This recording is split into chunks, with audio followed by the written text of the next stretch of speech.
Hey, ¿qué tal con todos y todas? ¿Cómo están? Muy buenas noches, bienvenidos y bienvenidas a un programa más de Frecuencia Subversa, porque nuestra palabra es nuestra arma, aquí saliendo en este lunes 17 de octubre del 2022.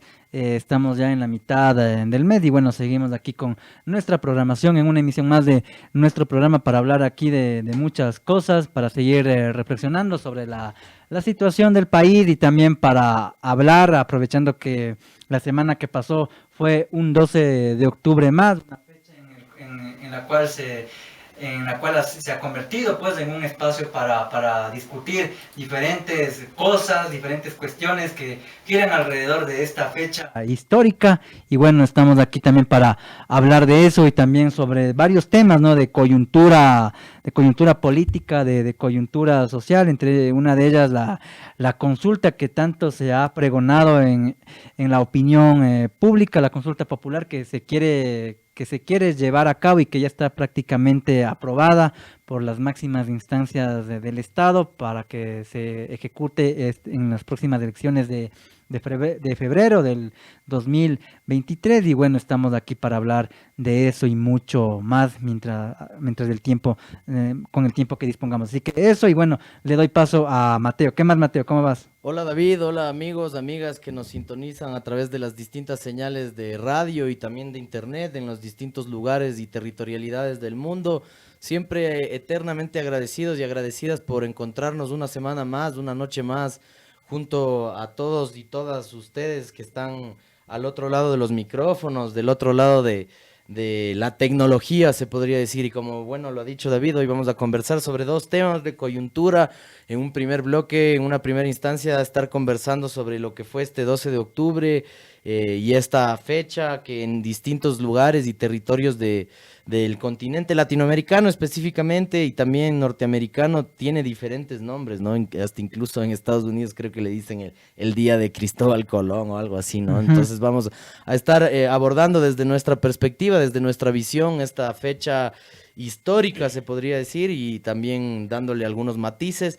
Y en una segunda instancia, como lo dijo David, hablando sobre este tema de la consulta popular y el acontecer político del territorio ecuatoriano. Así que quédense con nosotros y nosotras en esta emisión número 32 programas acá en Frecuencia Subversa Radio, 7 años de transmisión interrumpida. Vamos con la introducción, volvemos en un instante. Frecuencia Subversa. Noticias, Contracultura. Diversidad. porque nuestra palabra Es nuestra arma. Estás en sintonía de Frecuencia Subversa.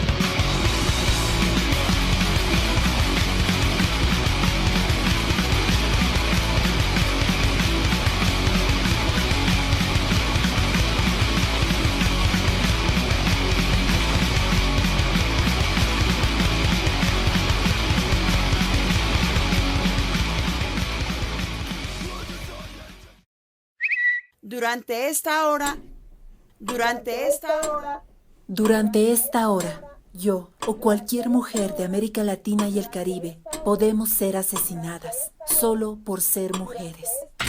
Vivas nos queremos. ¡Vivas nos queremos! El agua es del pueblo y no de las mineras.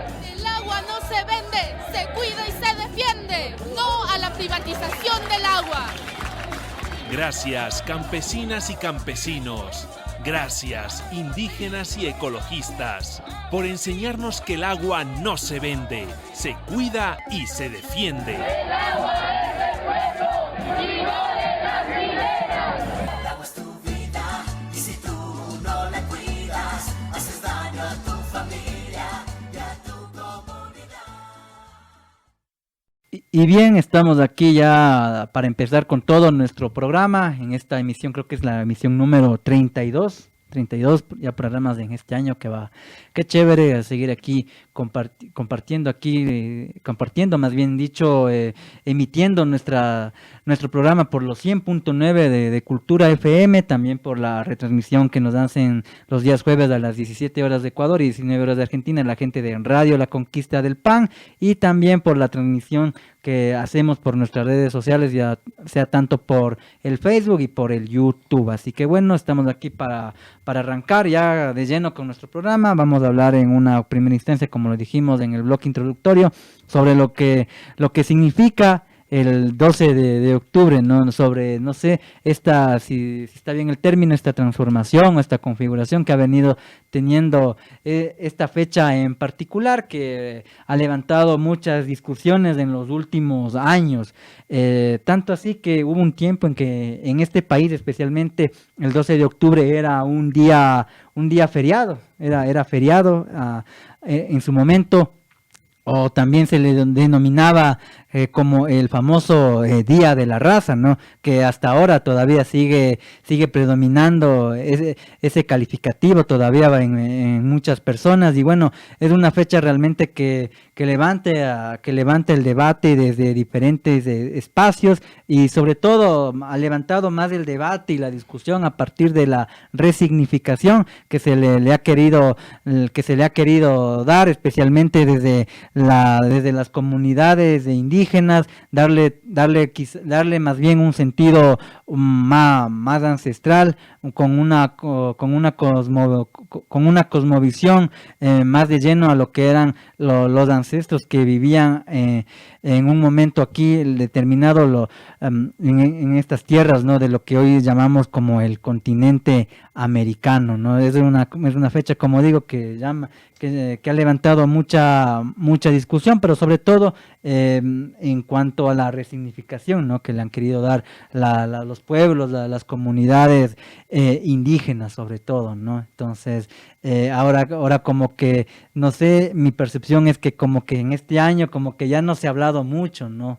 O sea, ya no es que no se le ha tomado en cuenta, ¿no? Pero como que ya no está tan en el tapete este tema de ponerlo como que una fecha que muchos llaman como que civilizatoria, incluso lo llaman, ¿no? Como el proceso en el cual muchos lo hablan como el descubrimiento de América, sino más bien ha sido ahora una época en el cual se ha tratado de discutir y a la vez transformar estos calificativos, ¿no? Entonces, Mateo, no sé ahí si tú quieres ahí arrancar con algo. Creo que sí, detrás de todo lo que nos dices, David, es como lo que más o menos nos queda, es como entender o tratar de percibir que detrás del 12 de octubre hay como una fuerte, aún, ¿no? Aún, más de 500 años después, aún hay una fuerte disputa por tratar de escribir la historia de un lado o del otro, ¿no? Creo que eso es algo innegable alrededor de estos relatos, distintos relatos que se han formado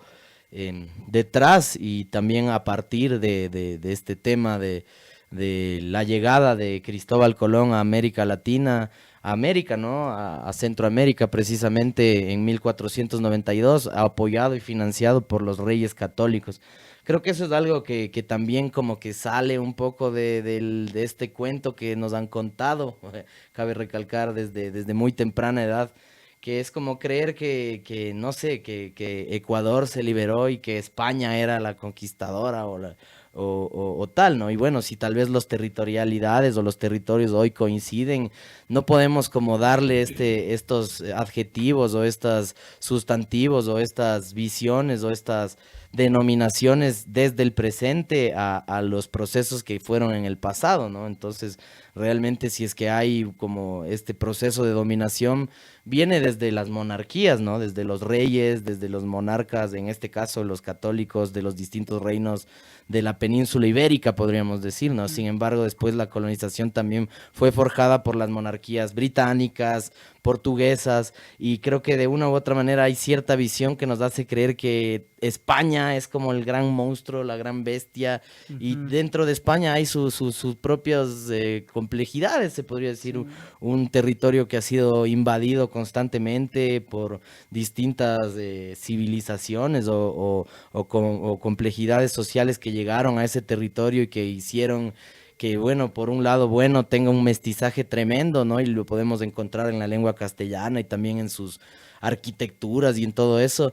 Y sin embargo, claro, hay mucha gente explotada, mucha gente dentro de España, dentro del territorio mismo español, mucha gente que ha sido atropellada por estas mismas jerarquías. Y creo que ese es el destino que tuvo América Latina, ¿no? Un proceso de atropello por parte de estas élites como tal, ¿no? Entonces creo que eso es también una disputa. No sé si quieres comentar ahí algo de lo que dice. Sí, y la verdad que el 12 de octubre es una fecha instalada con mucho peso histórico, cultural, político, tanto así que, o sea, en España también tiene su connotación, ¿no? En España el 12 de octubre es tomado como el Día de la Hispanidad, o sea, es el día, para que se entienda un poquito, es el día en el cual varias personas que viven en España dicen sentirse orgullosos de ser españoles, ¿no? Entonces, se muestra como que interesante en ese sentido, pero, o sea, también tú ves, o sea, el significado que tiene esta fecha para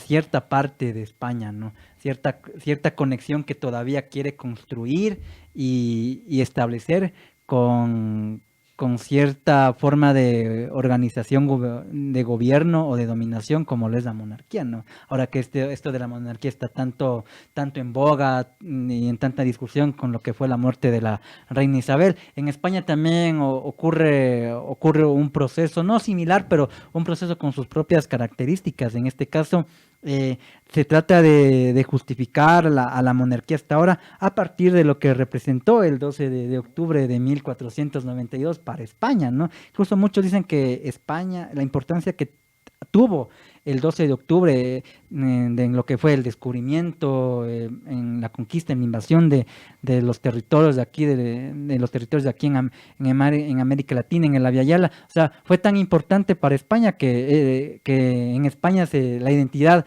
de ser español, de ser española, parte a partir de ese proceso, ¿no? Entonces, sí, resulta muy pintoresco, particular esta cuestión que a mí realmente me ha llamado la atención, y es a partir de eso que muchos grupos políticos de extrema derecha han tratado de, en cambio, ellos también resignificar esta fecha, ¿no? del 12 de octubre, asentándolo ya no quizás como la conquista de América, el descubrimiento, sino más bien con esta nueva, no con esta nueva, sino con este título, ¿no? Con el Día de la Hispanidad, ¿no?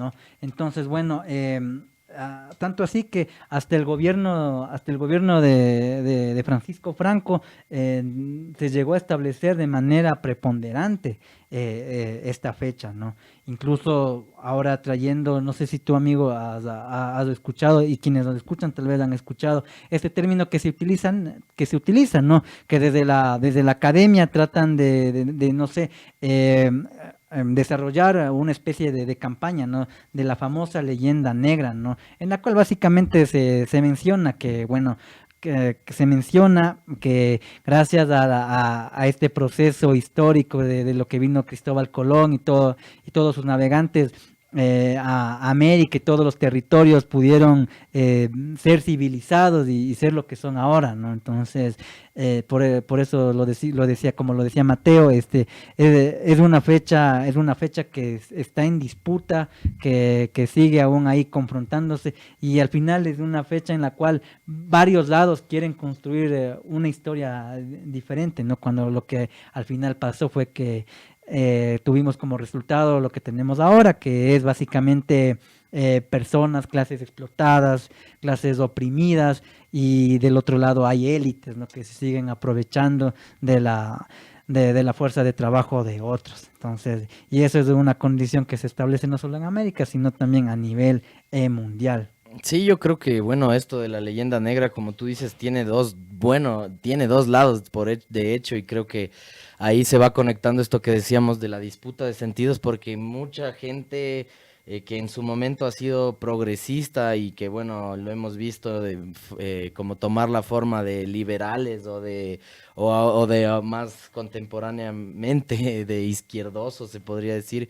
Mucha gente de estos lugares o de este tipo de corrientes ha también pecado en cierto punto en el caer en ciertos sensacionalismos, ¿no? De reducir un proceso tan complejo como es la llegada de la monarquía y de la burocracia y de los estamentos y de las jerarquías y de todo este tipo de parafernalia monarquista, europea, occidentalizada. No se la puede reducir como en un simple relato de decir llegaron, se saquearon nuestros territorios, violaron nuestras mujeres, y eso termina siendo como un parafraseo propagandístico también, de querer jalar hacia otro lado, o querer romantizar incluso otras cosas, o sea, romantizar, por ejemplo, los procesos de los incas, que tal vez profundamente fueron también un imperio, que también fueron impositivos, jerárquicos, autoritarios, y que de una u otra manera incurrieron en atropellos a las comunidades locales, ¿no? Entonces no se puede como romantizar o jalar de un lado o del otro, ¿no? Claro, ¿no? Y justamente hablando de esto que me parece sumamente importante, de no caer en la romantización, porque aquí también hubieron procesos, especialmente por parte del imperio inca, repudiables, ¿no? Procesos también de conquista en contra de varios pueblos en lo que hoy son territorios como el Ecuador y como Chile, ¿no? Pueblos que, por ejemplo, hubo pueblos que se opusieron a la resistencia inca, como fueron aquí los Cañaris, o en Chile el pueblo mapuche. Entonces, es también una fecha que nos retrotrae a una complejidad histórica sumamente fuerte, ¿no? Porque, por ejemplo, al final aquí en lo que hoy es el territorio ecuatoriano, fueron los Cañaris los que de alguna manera también contribuyeron a que el imperio español ganase terreno y ganase la batalla final a los incas, ¿no? Para que finalmente se pudieran establecer. Entonces, sí tiene un trasfondo muy complejo, el cual hay que tomarlo con pinzas, el cual hay que analizarlo muy profundamente, y también no quedarnos también, ¿no?, con los discursos simplistas que se vienen repitiendo, ¿no? Que son discursos propagandísticos al final, y que se lo vienen repitiendo, se los vienen difundiendo desde la escuela, desde el colegio, incluso a veces hasta en la universidad, ¿no? Aunque claro, ¿no? Al final también es complejo también, porque son pocos los que podemos acceder también a la otra información, ¿no? A esta complejidad que hubo aquí, ¿no? Porque digamos que no todos tienen la posibilidad tampoco de acceder a esta historia un poco más detallada, si se podría decir, ¿no? Sobre los procesos que hubo aquí, sobre los procesos de conquista, de colonización, hasta lo que fue en la República, ¿no? Entonces, sí es una fecha sumamente compleja, de nuevo, repito lo que es complejo, o sea, por todo lo que les he venido diciendo. Sin embargo, creo que al final es importante como que hacer señalamiento en que hay que rechazar, ¿no?, la opresión que hubo al final, la explotación, el extractivismo que se comenzó a generar, y que de alguna manera lo padecemos hasta estos días.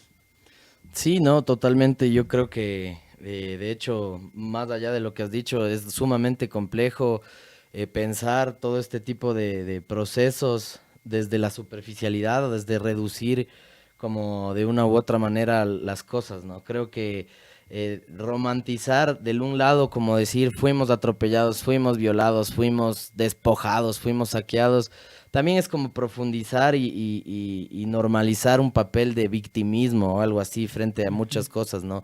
Y realmente creo que dentro de las pequeñas entretejidos de la sociedad siempre habrá espacios, ¿no?, donde hay rebelión, donde hay rebeldía, donde hay gente que se levanta y es contestataria, en su mayoría mujeres, y sin embargo esta historia mismo de profundizar el victimismo termina invisibilizando eso, ¿no? Y por otro lado termina engrandeciendo muchísimo a un a una entidad que bien o mal tal vez ni siquiera fue lo que nos contaron, ¿no? Porque se nos hace creer que llegó la colonización española con ejércitos sumamente armados, con escudos, con armaduras, con un montón de temáticas que se podría decir que se nos imaginan, se nos vienen a la mente con una película básicamente de Hollywood, ¿no? Y recordemos que, no sé, pues forjar un escudo, forjar un casco, la fundición de ese metal en el medio de las guerras y los complejos que tenían allá en el territorio transatlántico, pasando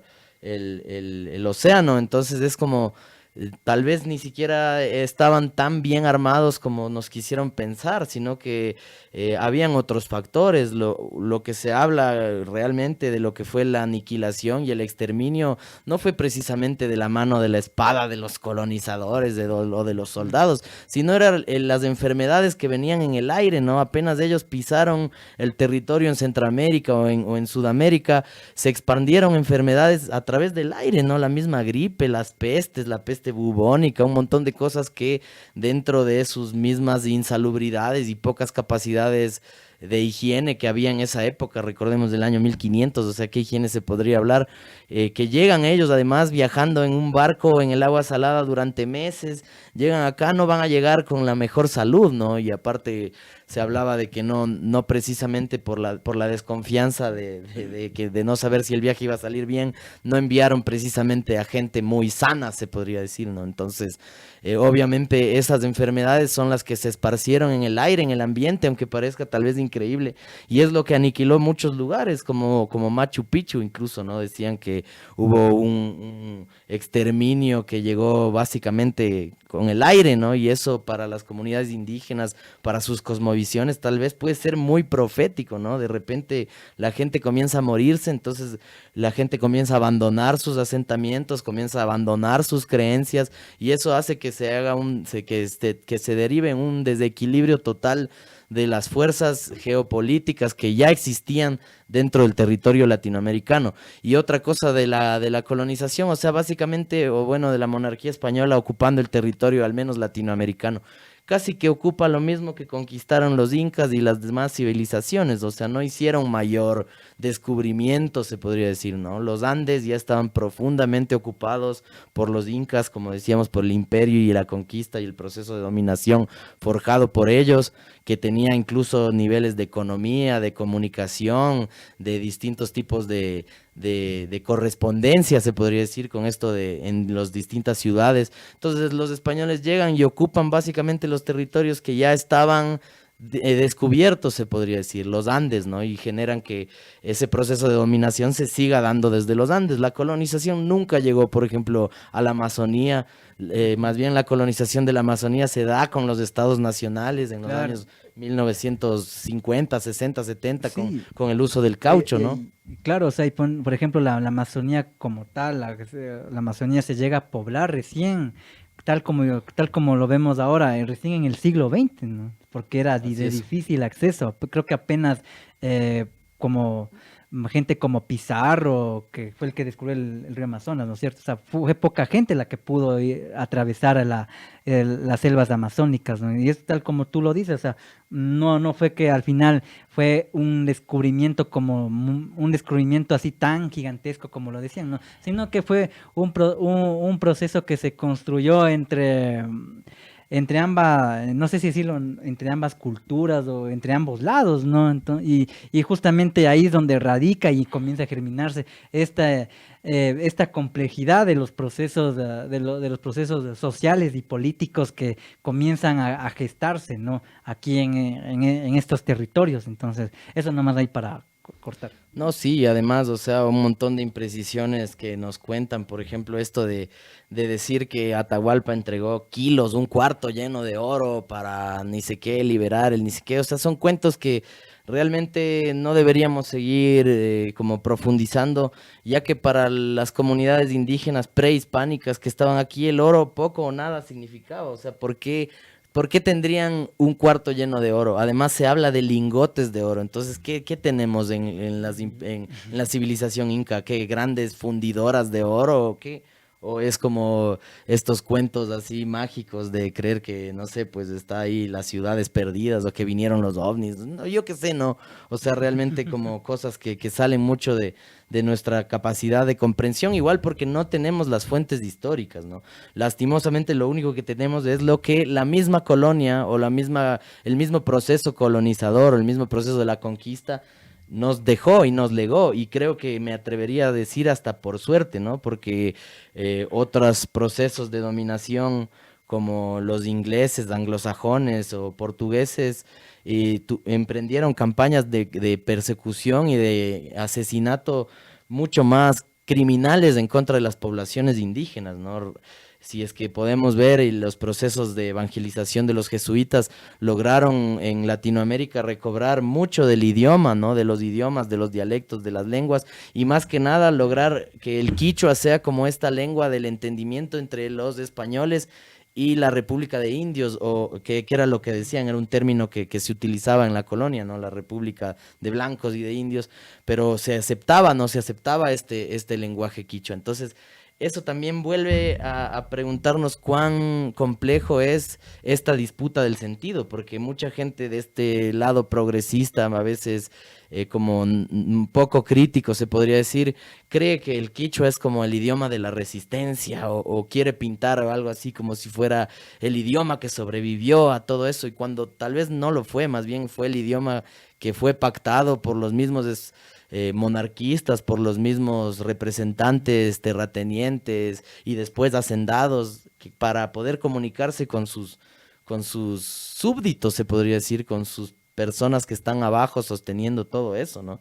Entonces creo que dentro del idioma, dentro de todo eso, como que hay que lo que menos nos exige estos momentos históricos no es como decir esto ya está resuelto, esto fue así y esto debería ser de este modo, que vuelve a ser de nuevo lo que decía, parafrasear y hacer propagandas, y tal vez es el gran error de los movimientos de izquierda durante todo este tiempo, ¿no? Creer que solo con un buen parafraseo y con una buena propaganda y una buena labia ya se puede resolver y mover las masas, y no, tal vez debamos como expandir el horizonte del problema un poco, ¿no? Ir un poco más allá, tejer conexiones, ver qué sucede detrás de lo económico, de lo político, ¿no? Y creo que eso es algo que se transforma sin lugar a duda con el descubrimiento de los territorios, o sin no decir el descubrimiento, sino el redescubrimiento o el descubrimiento europeo occidental de esos territorios, puesto que eso le da la fortaleza como decía David hace algunos minutos,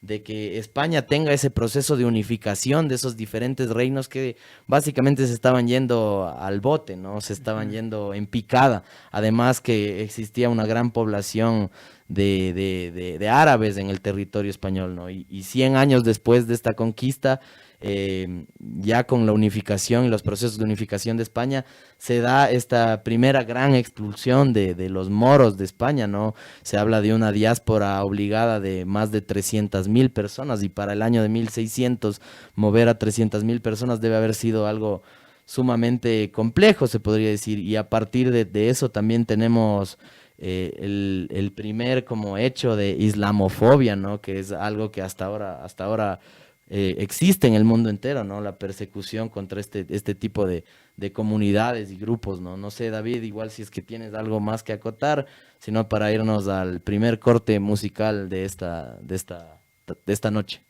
No, solamente decir que hay que seguir, no sé si seguir aprendiendo, seguir ilustrándose, seguir leyendo, sobre todo lo que trajo consigo esta fecha, que es muy difícil, de analizar, de estudiarla.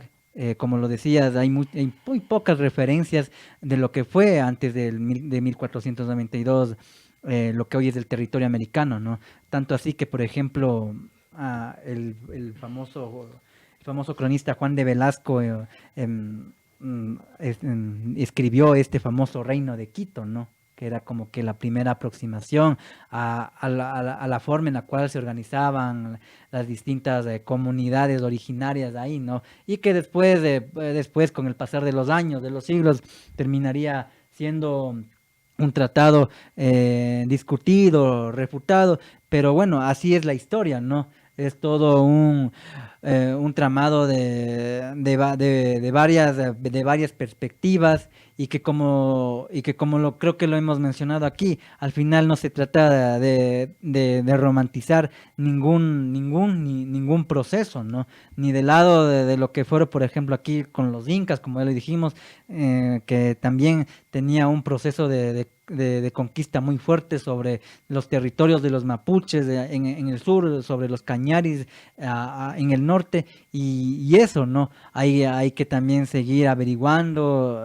leyendo lo más que se pueda, ¿no? Porque de eso también se trata la historia, para tener un pensamiento un poco más formado en esta cuestión, ¿no? Y como siempre, no caer de nuevo en las romantizaciones que al final terminan banalizando las luchas.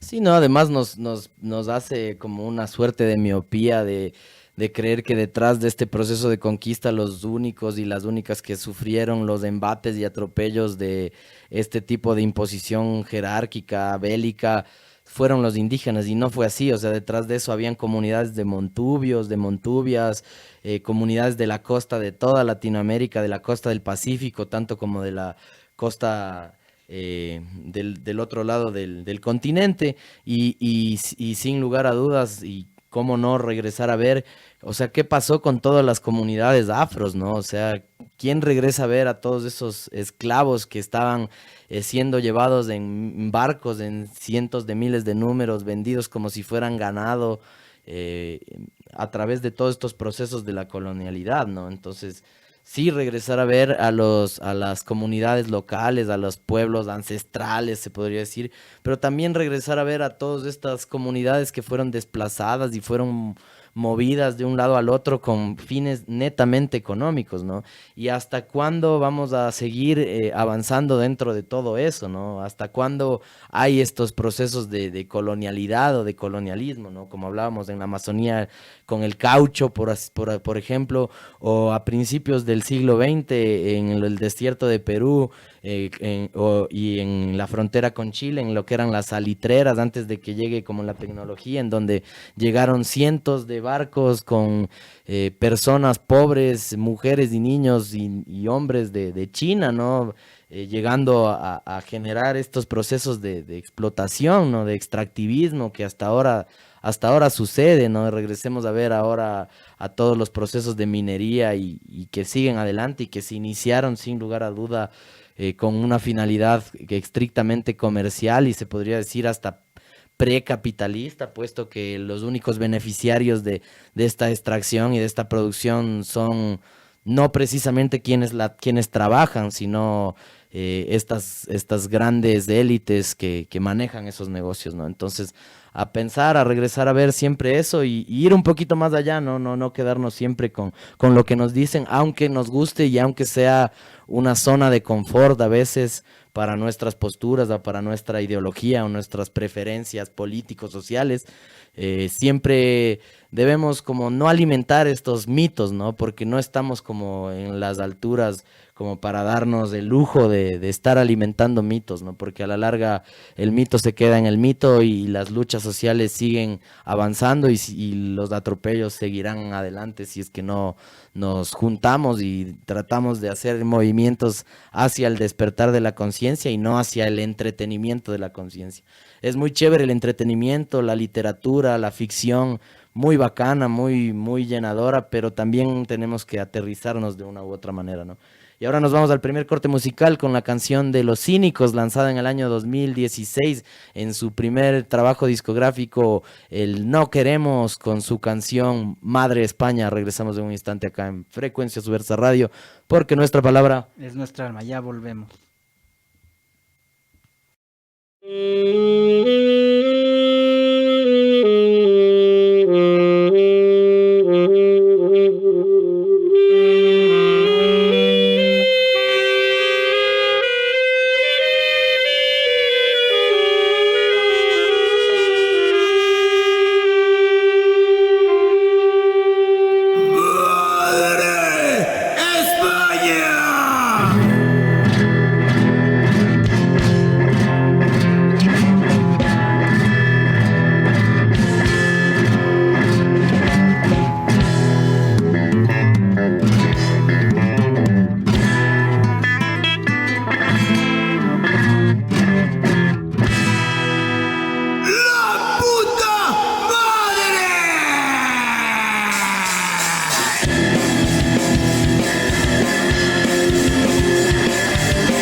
Y bien, estamos aquí en Frecuencia Subversa porque nuestra palabra es nuestra arma, aquí por los 100.9 de Cultura FM.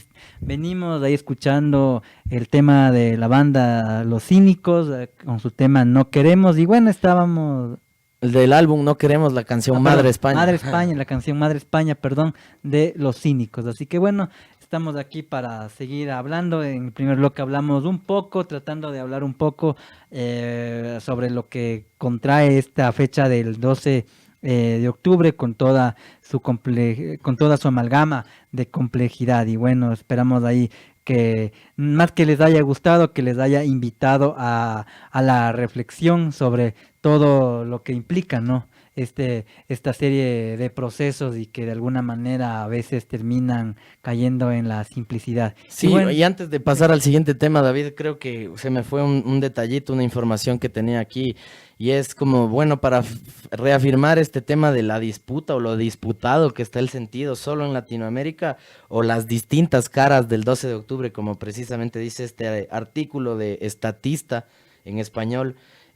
Hay varias denominaciones del 12 de octubre en el continente latinoamericano al año 2022, en el continente americano, perdón.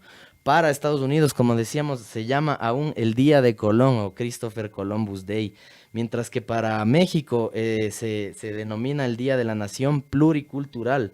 En Honduras se denomina el Día de la Hispanidad, como lo decía David, igual que en España.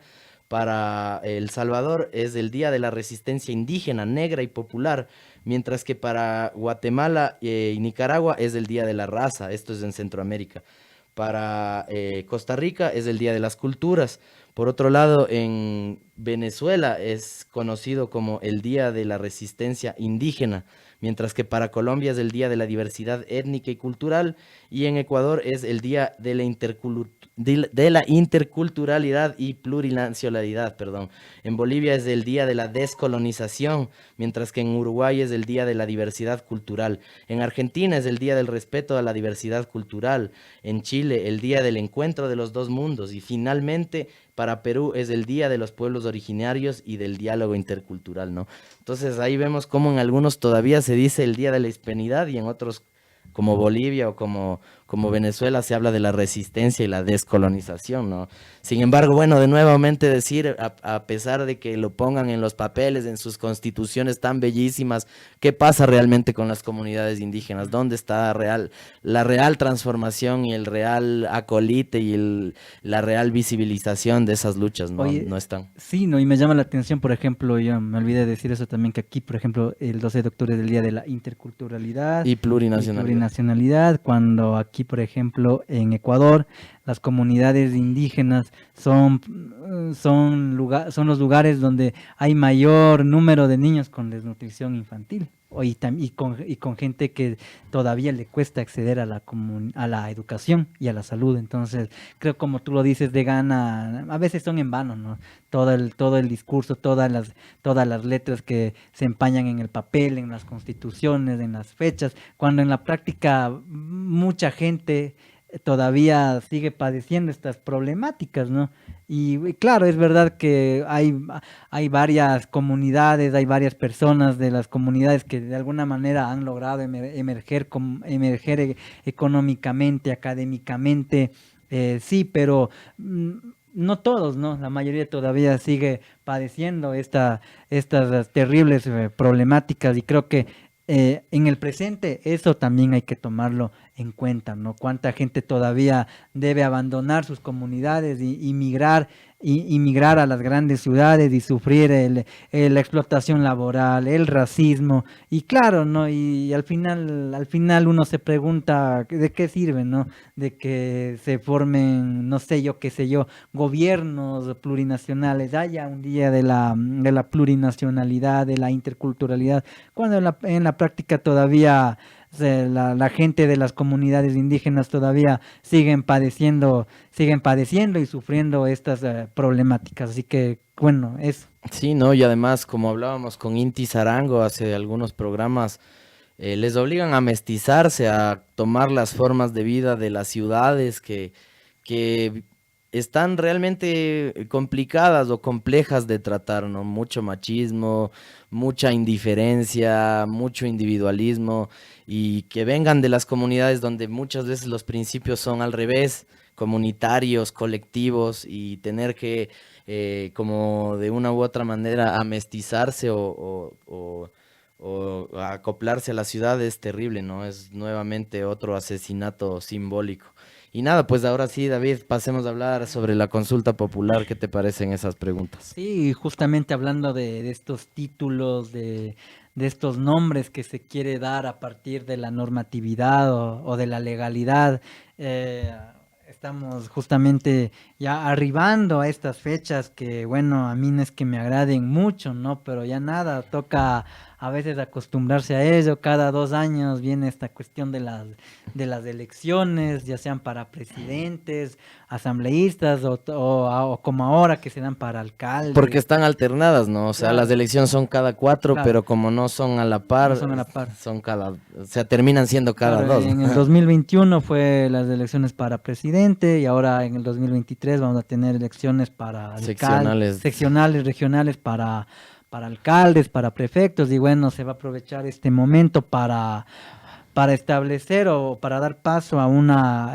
consulta popular, ¿no? Que, bueno, no es como que según muchos analistas, es como que una pata de ahogado, ¿no? Para el actual gobierno que se encuentra en su peor crisis, empezando por la poca popularidad que tiene. Se habla de que aproximadamente el 85%, del 85 al 90% desaprueba la gestión de la actual administración presidencial.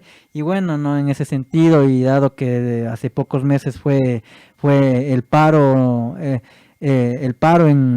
octubre, el gobierno decide lanzar esta consulta popular, ¿no? Con varios temas, ¿no? Y esta es la nota que a veces, la nota o la cuestión por media, no sé qué título ponerle, media particular de las consultas que populares que todos los gobiernos ponen, que es, por ejemplo, mezclar o poner ahí encima como que fuera un sancocho varios temas, ¿no? Empezando desde la seguridad, la cuestión de la asamblea, la cuestión de la justicia, incluso hasta la cuestión del extractivismo, ¿no? Y del cuidado de la naturaleza, ¿no? O sea, son como que esos 4 ejes que están ahí metidos en una consulta. Y que bueno, ¿no? Que se aprovecha también, ¿no? Porque, o sea, no sé yo hasta qué punto se puede hacer pregunta para el sí para el sí o el no en cada pregunta, ¿no? Eso, por ejemplo, me hace recordar a la consulta popular que creo que fue en el 2010 sobre esto de los toros, de los gallos Así es, en el 2010. y que venía a la par con otros temas que en la verdad no sé si tenían que ver con eso, ¿no?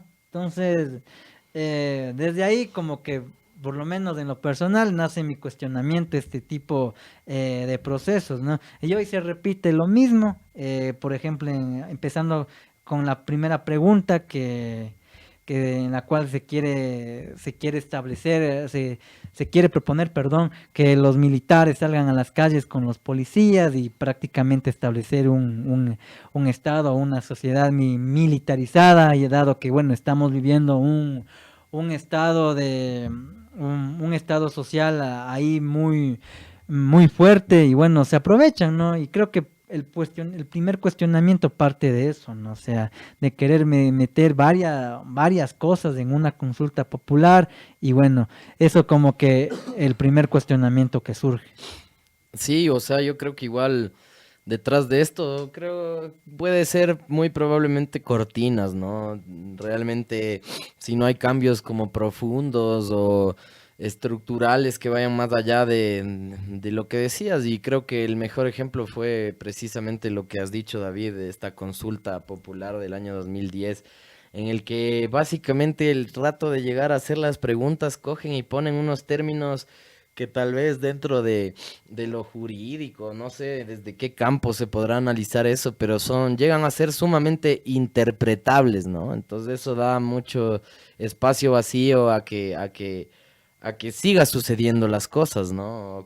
O a que no se transformen las cosas, o a que no haya mayor situación Creo que igual esto de la consulta se da a la par con la finalización de esto del plazo de las mesas de trabajo que hubo entre La CONAIE. entre la CONAIE y el gobierno, o sea, el anuncio al menos, ¿no? El anuncio de estas preguntas.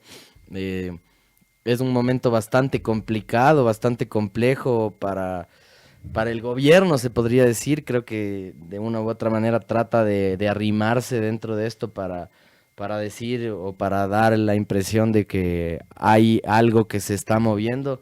Sin embargo, hay que ver realmente qué hay detrás de todo ello, ¿no? Y saber a quién responde de una u otra manera estos grupos de poder, ¿no? Y que creo que ligándolo también dentro de todo esto, de lo que hablábamos en el primer bloque, no hay como que quedarse tanto en estos discursos que están sobre la mesa, sino tratar de entender un poco más allá sobre alrededor de estos intereses que se cuelan más arriba, ¿no? Entonces, complejo igual, incluso porque dentro de sus mismas afinidades ideológicas políticas, el gobierno trastrabilla durísimo, ¿no? Dentro de estos espectros como de la derecha y del liberalismo. Regresemos a ver si no ahora todo lo que en la posta pasan, ¿no? Que son igual duras críticas a la gestión gubernamental, ¿no? Realmente ahí también se nota cómo hace falta las pautas a esos medios de comunicación, ¿no? Para que se silencien o para que no digan esas cosas. O si no, igual regresemos a ver este tipo de encontronazos que tiene con otros que podrían haber sido hasta grandes aliados o que seguramente lo fueron, ¿no? Como es con este Carlos Vera, ¿no?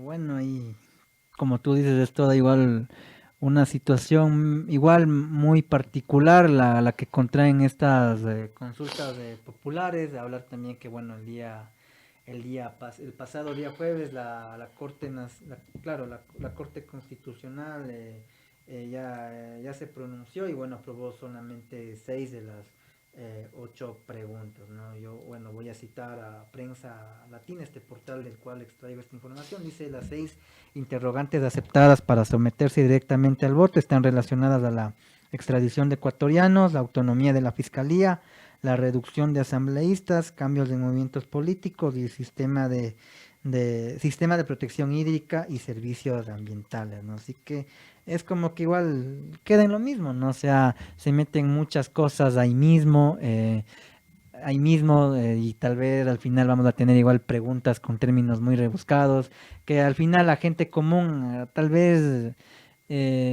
poco le importe, ¿no? Y caiga finalmente en el sistema de propaganda, ¿no? Que tanto ahora de manera muy sofisticada se llegan a desarrollar, ¿no? Porque al final son simplemente 2 opciones, ¿no? Y es como que para mí eso también es muy arbitrario, ¿no? El sí y el no en ciertas preguntas, ¿no? O sea, al final, por ejemplo, en esta cuestión del sistema de protección hídrica y servicios ambientales, o sea, me gustaría saber cómo, por ejemplo, se va a armar, se va a estructurar esa pregunta, ¿no? Entonces, ¿y quién va a ser favorecido al final con ello? ¿O será que solamente termina siendo igual una propaganda más, ¿no? Para, como lo dije al principio, un gobierno que intenta dar ahí patadas de ahogado, ya que tiene una poca, no sé si legitimidad o poco apoyo popular en estos momentos, ¿no? Después de lo que fue el paro, después de lo que fue mismo, ¿no? El mismo caso de María Belén Bernal, que también sacudió al mismo gobierno, y tantas otras cosas, ¿no? Como la falta de insumos a hospitales, el hecho de que no haya recursos en instituciones como el registro civil y todo eso, ¿no? A la gente al final no sé si eso va a solucionar estas cuestiones, por ejemplo. Sí, bueno, y creo que este tema de la pregunta de la autonomía de la Fiscalía muestra un botón de lo inútil que puede llegar a ser esta cortina de humo. ¿Está usted de acuerdo con garantizar la autonomía de la Fiscalía General del Estado para que esta seleccione, evalúe, ascienda, capacite y sancione a los servidores que la conforman a través de un consejo fiscal? O sea, ¿cómo no vamos a estar de acuerdo en que la Fiscalía tenga esa autonomía si debería tenerla? Claro, ¿no? se supone O que sea, ya de está. por sí, o sea, de por sí debería tener esa capacidad de sancionar a sus mismos servidores, ¿no? Entonces, ¿qué es lo que preguntan? ¿Está usted de acuerdo con garantizar la autonomía? ¿Y cómo garantizas? O sea, cuál es la gran diferencia que va a hacer que la gente diga sí, estoy de acuerdo, o por qué la gente va a decir no estoy de acuerdo? O sea, ¿en qué punto mundo, no mentira, en qué punto las personas llegan como a negarse a algo de esto, ¿no? O sea, ¿qué persona diría, no estoy de acuerdo, quisiera que la fiscalía esté parcializada o quisiera que la fiscalía no sancione? No, pues, o sea, la fiscalía tiene que fiscalizar, o sea, creo que más bien se vuelve redundante y es extraño que acepten ese tipo de preguntas de una u otra manera.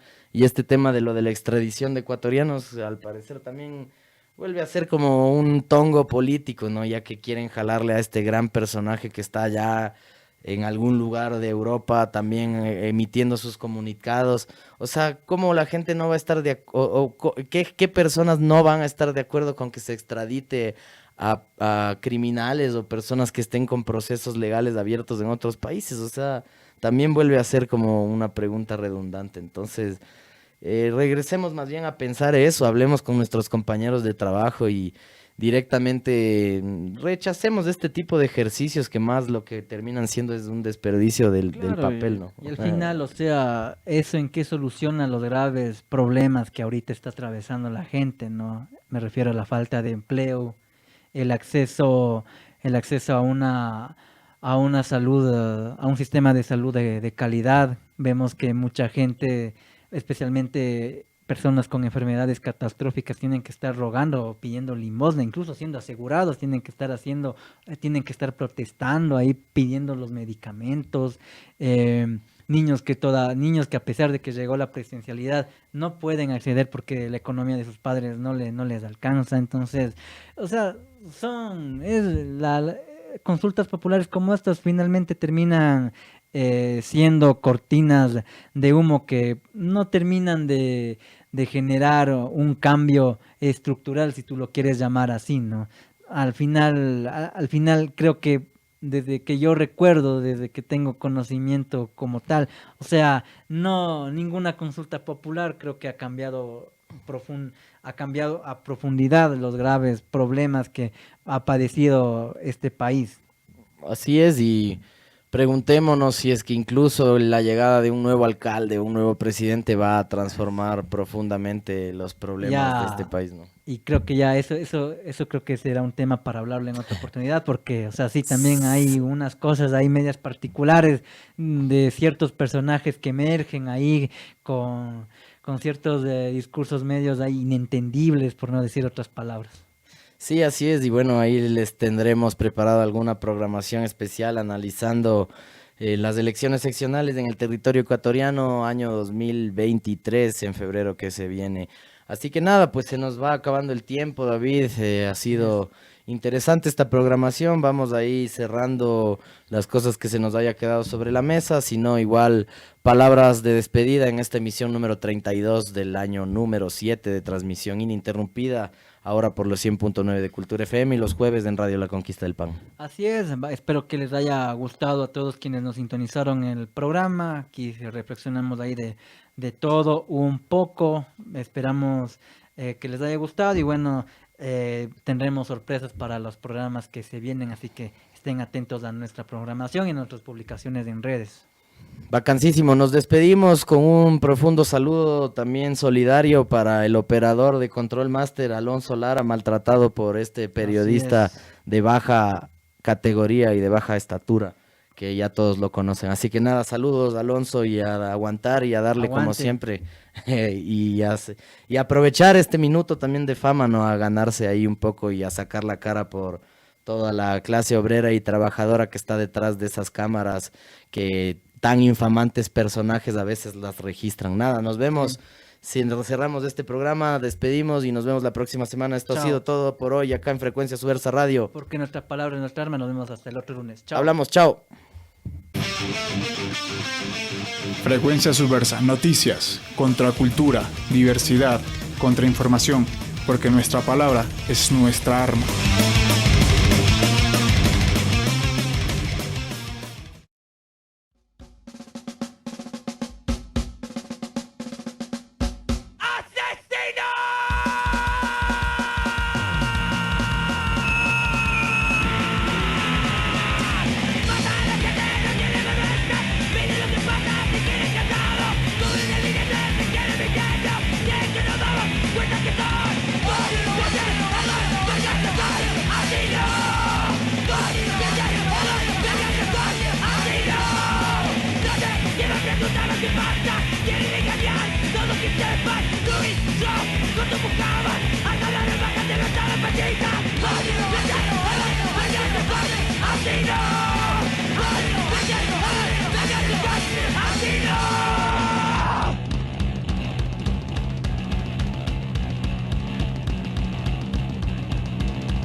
Frecuencia Subversa, noticias, contracultura, diversidad, contrainformación, porque nuestra palabra es nuestra arma.